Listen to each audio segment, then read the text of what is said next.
يعطيكم العافية شباب وصبايا. هلا اليوم رح نكون بالفيديو الثاني للمماسات. بهذا بالفيديو السابق طبعا حكينا عن المماسات بشكل عام. بهذا الفيديو رح نحكي عن تمارين للمماسات، مسائل موجودة ضمن الكتاب. طبعا هي كلها ممكن تكون أسئلة توراة طبعا، بس ممكن يعني في منها تكون ب40 علامة مو أكثر. طيب تعالوا نشوف. عندي أول شيء هون هذا التمرين بالكتاب بالصفحة 104. السؤال الثاني: ليكن لدينا التابع fx أو للخط البياني c للتابع fx المعرف على r مع عدد ناقص واحد وفق fx تساوي x مربع ناقص 3x زائد 1 على x زائد 1.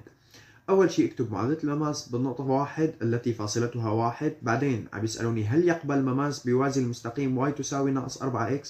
بعدين هل يقبل مماس يوازي المستقيم 3x ناقص 2y يساوي 0. تعالوا نمشي خطوة خطوة. أول شيء اكتب معادلة المماس بالنقطة اللي فاصلتها 1. فنحن شو بحاجة f الواحد و f فتحة عند الواحد. بنعوض مكان كل x واحد فبنكون وجدنا f الواحد تطلع ناقص نص. f فتحة عند الواحد أول شيء بنشتق التابع، مشتق البسط بالمقام ناقص مشتق المقام بالبسط على مربع المقام فبيطلع بهالشكل هذا. طيب بدنا f فتحة عند الواحد، بنعوض مكان كل x واحد ب f فتحة فبيطلع معي بهالشكل هذا ناقص 1 على 4. بنعوض بالقانون تبع معادلة المماس فبتصير y تساوي f فتحة عند الواحد ب x ناقص 1 زائد f الواحد. هلا بنعوض فالf فتحة مين هي والf الواحد مين هي فبتصير معادلة المماس وبننشر طبعا فبتصير بهالشكل هذا. هل يقبل الخط البياني مماس يوازي المستقيم كذا y تساوي ناقص 4x.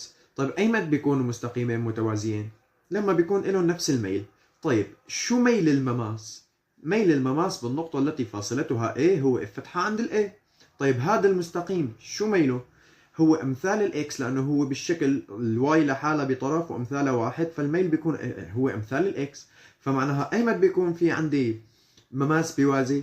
لما بيكون f فتحة عند ال A يلي هو ميل المماس بالنقطة اللي فاصلتها A بيساوي الناقص 4 يلي هو ميل هذا المستقيم.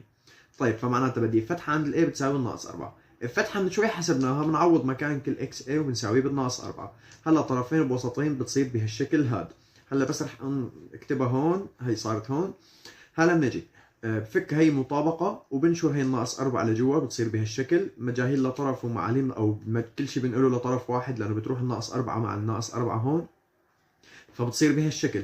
منطالع الخمسة A عامل مشترك صارت بهالشكل، فيا اما A تساوي الصفر او A بتساوي الناقص 2. شو معناها؟ معناها المماس بالنقطة اللي فاصلتها صفر بيوازي المستقيم المعطى، والمماس بالنقطة اللي فاصلتها ناقص 2 بيوازي المستقيم المعطى. يعني في عندي مماسين بيوازوا هذا المستقيم. طيب حلو.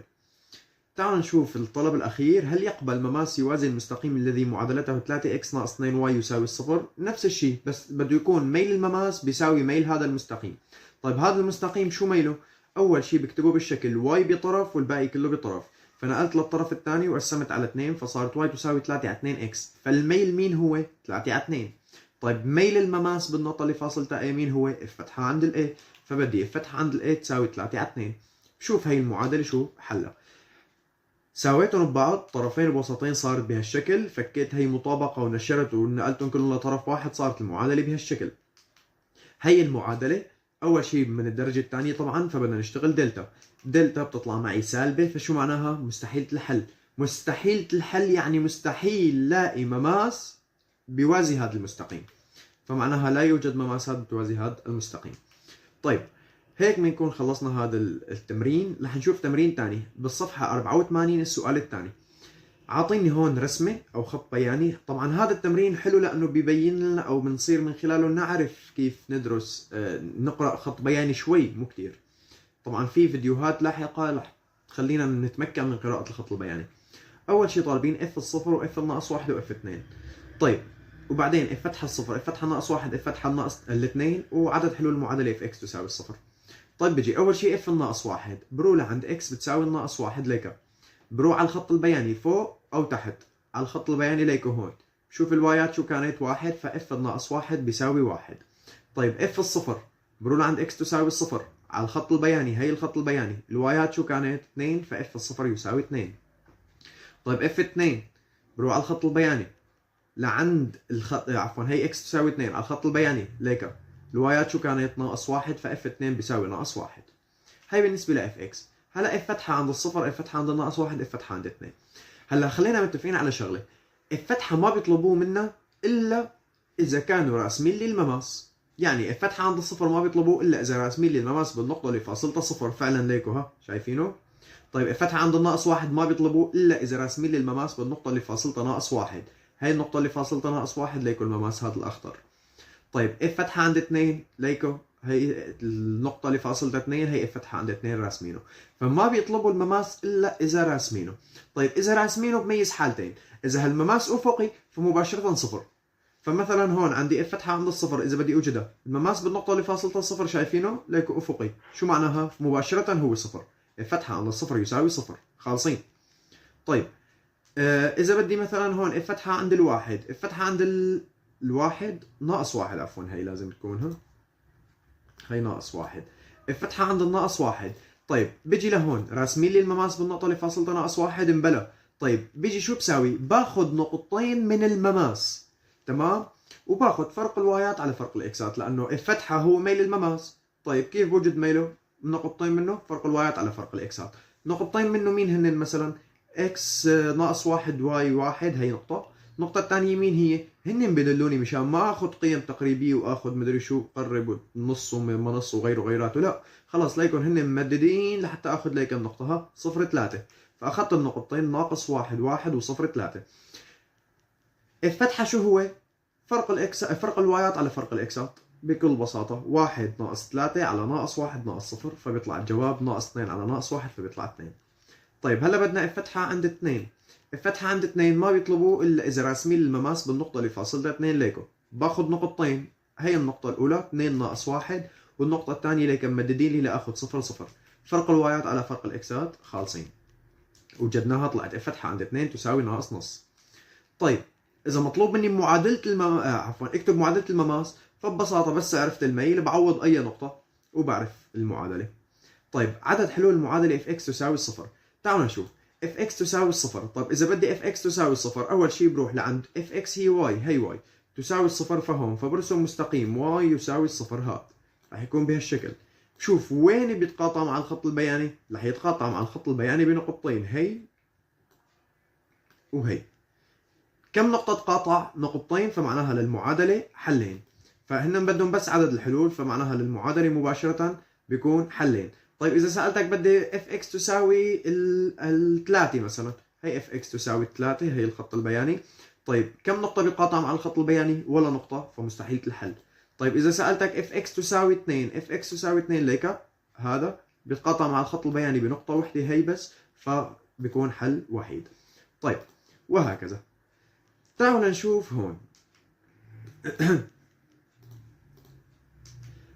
هلا عندي هون ليكن لدينا التابع fx طبعا هذا مثال بالصفحة 81. عندي fx تساوي x مربع معرف على r وعندي نقطتين a و b. نقطتين فواصلهما على الترتيب u و v يعني ال a فاصلتها u وال b فاصلتها v وال u وال v ما بيساووا بعض. ودي نقطة فاصلتها u زائد v على 2. بدي أثبت إنه المماس في النقطة دي يوازي المستقيم AB. طيب تعالوا نشوف. أول شيء كيف بيتوازى مستقيمين؟ بده يكون لهم شو؟ نفس الميل. طيب بيجي ميل المماس بالنقطة اللي فاصلتها دي بدي أوجده وبدي أوجد ميل المستقيم AB. تعالوا نمشي خطوة خطوة. أول شيء إذا أجيت لعند النقطة A والنقطة B فهي النقطة A إحداثياتها U مربع والنقطة B V مربع. طيب ليش من وين جبت اليو مربع والفي مربع؟ رحت على اف اكس عوضت مكان كل اكس يو فطلع معي يو مربع. ونفس الشيء بالنسبة للفي فطلعت معي في مربع. طيب حلو هالكلام. هي وجدناها. دي شو هي؟ اكس يو زائد في على 2 الاكسات تبعيتها. طب الوايات بعوض مكان كل اكس هالمقدار هذا فبتصير يو زائد في على 2 للتربيع. هي. طيب هي احداثيات النقاط A و B و D. طيب ايمتى بيتوازى المستقيمين؟ لازم يكون لي نفس الميل او ميلهما متساويين. طيب اذا بدي ميل المستقيم AB شو هو؟ معي احداثيات ال A ومعي احداثيات ال B. فاذا بدي ميل ال AB شو بيكون؟ فرق الوايات على فرق الاكسات. هون صارت عندي مطابقة وهون ليك بختزل هي مع هي. شو بضل عنا؟ بضل U زائد V بس. طيب خلصنا. بنجي على اللي بعدها. بدي ميل المستقيم T المماس بالنقطة عفوا المماس بالنقطة دي بدي ميله. مين هو؟ الفتحة عند إكساتها لهالدي هي. طيب شو هو الفتحة؟ شو بنجي لهون، ثواني شوي ليك ها، بس لاني عم شغل التاب لانه بدنا نشتغل عليه لهذا على التاب. طيب ميل المستقيم مين هو؟ هو اف فتحة عند الاحداثيات هي يو زائد في على 2. طيب اف فتحة بيشتقوا بيطلع 2 اكس، بنعوض فشو بتصير؟ يو زائد في على 2 بتروح 2 مع 2 بضل يو زائد في. انتبهنا كيف الميلين طلعوا نفس بعض؟ شو معناها؟ معناها فعلا المستقيمين متوازيين. طيب تعالوا نشوف الخط البياني لإله. إذا اجيت لأرسم الخط البياني، أول شيء عندي هذا اللي شايفينه هو الخط البياني للتابع fx تساوي x مربع. هلا شو بدنا أول شيء حدد اليو والفي. الاي نقطة إحداثياتها أو فاصلتها يو، فراح تكون بهالشكل بغض النظر شو هي اليو، عدد ما بعرف شو هو. تمام. طيب الفي شو هي؟ عفوا البي نقطة فاصلتها في، فراح تكون بهالشكل هذا. كمان الفي عدد ما بعرف شو هو، مو واضحة عندكم يمكن الفي هي الفي. تمام. هلا أول شيء بدي أرسم المستقيم اي بي. ثواني لأن البي نوضحها، هي وضحت البي. بدي أرسم المستقيم اي بي، فهاي المستقيم اي بي. طيب النقطة دي نقطة فاصلتها يو زائد في على 2، فراح تكون بهالشكل. طبعا كل ما غيرت اليو او غيرت الفي راح يتغير. اذا غيرت اليو راح يتغير موضع الاي، وراح يتغير المستقيم طبعا الاحمر، وراح يتغير موضع الدي. طيب المماس بالنقطة دي شو هو؟ راح يكون هو هذا بهالشكل هذا. حلو. هي رسمنا كل شيء بدنا اياه. انتبهتوا كيف المماس بالنقطة دي اللي هو الازرق بيوازي المستقيم اي بي اللي هو الاحمر. طيب حتى لو غيرت اليو ليك، حتى اذا غيرت اليو شو عم بيصير؟ عم يضلوا متوازيين. طيب حتى اذا غيرت الفي كمان شو عم يصير؟ عم يضلوا متوازيين. تمام. طيب اذا غيرت التنتين انتبهوا شو عم يصير؟ عم يضلوا متوازيين، عم بغير بنفس الوقت اليو والفي. اوكي، عم يضلوا هدول متوازيين. كيف ما صاروا هدول مستقيمين عم يضلوا متوازيين فعلا، لانه شو ما كان اليو والفي عم يكون الميلين نفس بعض. اوكي. طيب هاي بالنسبه لهذا التمرين. تعالوا نشوف التمرين يلي بعده. عندي هون عندي هون اول شيء بالصفحه 94 السؤال الثاني. شو طالبين مني هون؟ اول شيء عاطيني ليكن لدينا بالمعلم المتجانس او اي جي. اي وجي هن الاشعه الواحده على الاكس والواي. شو مطلوب مني؟ عندي المعادله اكس مربع زائد واي مربع تساوي الواحد، هي دائره مر معنا بالحادي عشر هالشيء، وحاليا ما أنا كثير بحاجته، بس المهم تعرفها دائره مركزها او، وراح تمر معنا لاحقا. مركزها أو ونصف قطرها واحد، وعليه فإن ربع الدائرة المرسومة بالشكل هو الخط البياني للتابع هذا. كيف عرفنا؟ نقلت للطرف الثاني وجزرت. تمام. فصارت عندي طبعا لما جزرت بيطلع معي يعني بيطلع معي جزر واحد ناقص اكس مربع. لما باخذها من الصفر للواحد بكون اخذت بس ربع الدائرة، ولما باخذها من الناقص واحد للواحد بكون اخذت نصف الدائرة الفوقاني. طيب اول شيء مطلوب احسب اف فتحة على المجال من الصفر للواحد. استنتج معادلة المماس بالنقطة اللي فاصلتها النقطة A اللي فاصلتها نص، وتحقق انه A يعامل T. اول شيء احسب اف فتحة. هلا هي بسيطة، مشتق المضمون على ضافي الجذر. هي بكل بساطة بتروح 2 مع 2 بضل بهالشكل. طيب هلا بنجي طبعا ليش طلبوا مني على المجال من الصفر للواحد؟ لانه الواحد طالعة، لانه عند الواحد ما انه اشتقاقي. طيب بنجي هلا استنتج معادلة المماس بالنقطة A التي فاصلتها نص على نفس القانون. y تساوي f فتحة عند النص بx ناقص نص زائد f النص. طيب هلا بيجي f النص طبعا بنعوض ب f مكان كل x نص بصير جذر 3 على 2. f فتحة معنى f فتحة بنعوض مكان كل x نص بتصير ناقص 1 على جذر 3. عوضنا بقانون معادلة المماس هذا ونشرنا فصارت بهالشكل. هذا هو المماس. طيب تحقق أن OA يعامل T. طيب T معنى ميله، OA ما معي ميله. أيمت بيكونوا متعامدين طبعا لما بيكون جداء الميلين بيساوي الناقص واحد. طيب أول شيء بوجد ميل ال OA. ميل ال OA شو هو؟ معي إحداثيات ال A وإحداثيات ال O. الميل هو فرق الوايات على فرق الإكسات. حلو. فراح يكون بهالشكل هو جذر 3. وميل المماس، ميل المماس اللي شوي وجدناه هو ليكو هي المماس، فالميل هو أمثال الإكس ناقص 1 على جذر 3. حلو. فشو صار معي؟ هي ميل المماس، إذا ضربت هدول سوا فبيطلع ناقص واحد. شو معناها؟ معناها المستقيمين متعامدين. طيب تعالوا نشوف هي الرسمة على التاب.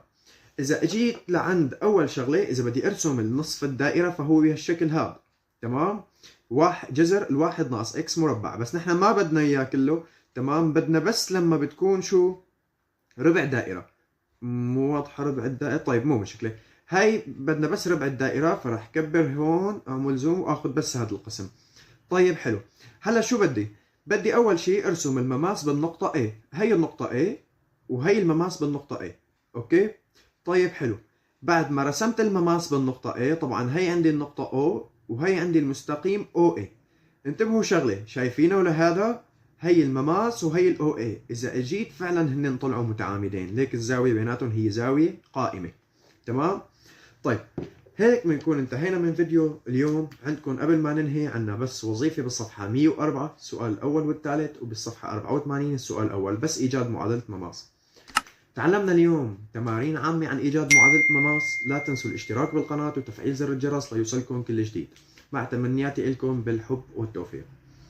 أخوكم المدرس أيهم الدالي. موفقين جميعا.